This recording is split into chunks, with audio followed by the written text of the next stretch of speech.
नमस्कार। आज हूँ मार्च 1 शनिवार।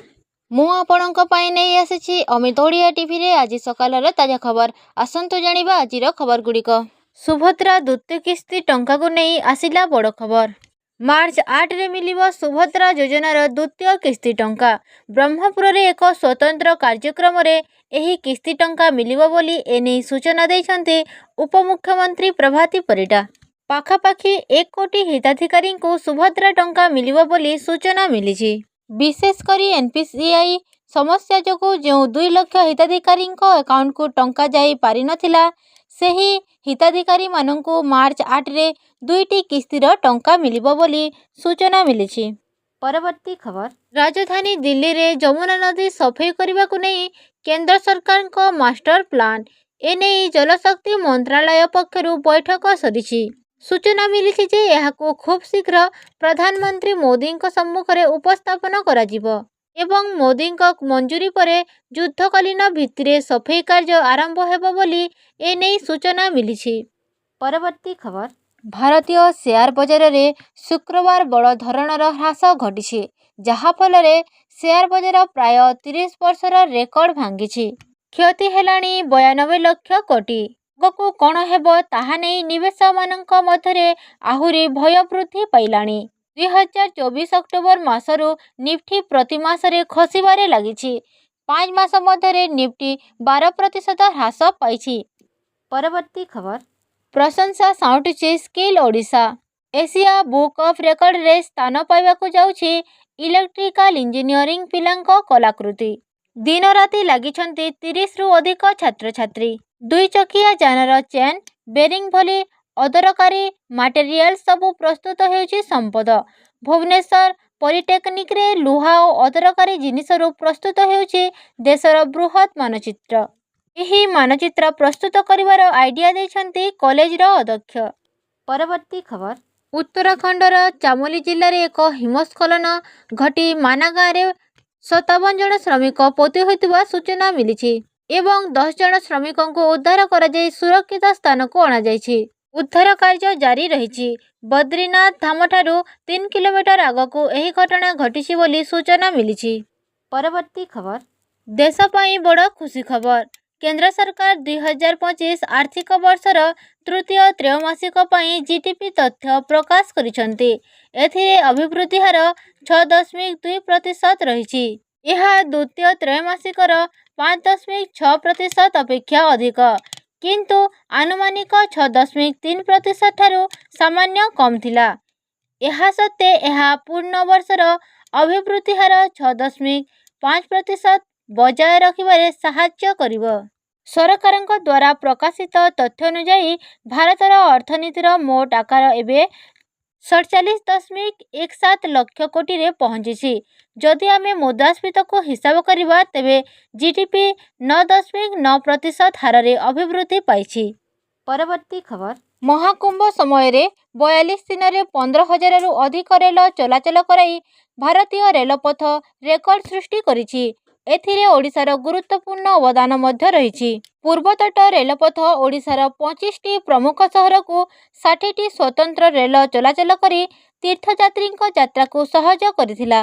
15,000 रु अधिक रेलर परिचालना को केंद्र रेल मंत्री अश्विनी वैष्णव निजे तदारख करुथिले। रेलवे बोर्डर अध्यक्ष एवं मुख्य कार्यनिर्वाही अधिकारी सतीश कुमार मध्य एही कार्यगुटिक कार्यान्वयन को सक्रिय भावे तदारख करुथिले। परवर्ती खबर। पुरी रे नवम जातीय स्वास्थ्य सम्मेलन उद्घाटित हो जाइछि। एहाको उद्घाटन करिसंती केंद्र स्वास्थ्य मंत्री जेपी नड्डा। उद्घाटनी अवसर मुख्यमंत्री मोहन चरण मांझी राज्य स्वास्थ्य मंत्री मुकेश महालिंग प्रमुख उपस्थित थिले। तेबे एही जातीय स्वास्थ्य सम्मेलन रे स्वास्थ्य मंत्री बड़ सूचना दे कहिसंती जे आसंता 2 वर्ष भितरे पूरण हेबो समस्त डाक्टर और पारामेडिकल पदवी। स्वास्थ्य मंत्री मुकेश महालिंग आउ मध्य सूचना दे कहिसंती जे ओडिशा रे 200टी डे केयर कैंसर हॉस्पिटल हेबो। परवर्ती खबर। सुनीता विलियम्स फेरिबा नहीं काउंटडाउन आरंभ। 10 दिन मिशन पाई जाइथिबा सुनीता विलियम्स और बुच विलमोर को टेक्निकल त्रुटि जोगु पूरा 9 मास जाए महाकाश रे रहिबाकू पड़िछि। एबे नासा तांकर फेरिबा तारीख को नहीं स्थिर कर देछि। नासा तांकर फेरिबार योजना निर्दिष्ट कर देछि। ମାର୍ଚ୍ଚ 2025ରେ ସୁନିତା ୱିଲିୟମ୍ସ, ବୁଚ୍ ୱିଲମୋର ଓ ଆଉ 2 ଅନ୍ୟ ମହାକାଶ ଯାତ୍ରୀ ସ୍ପେସ୍ଏକ୍ସର କ୍ରୁ ଡ୍ରାଗନ୍ କ୍ୟାପସୁଲରେ ପୃଥିବୀକୁ ଫେରିବେ।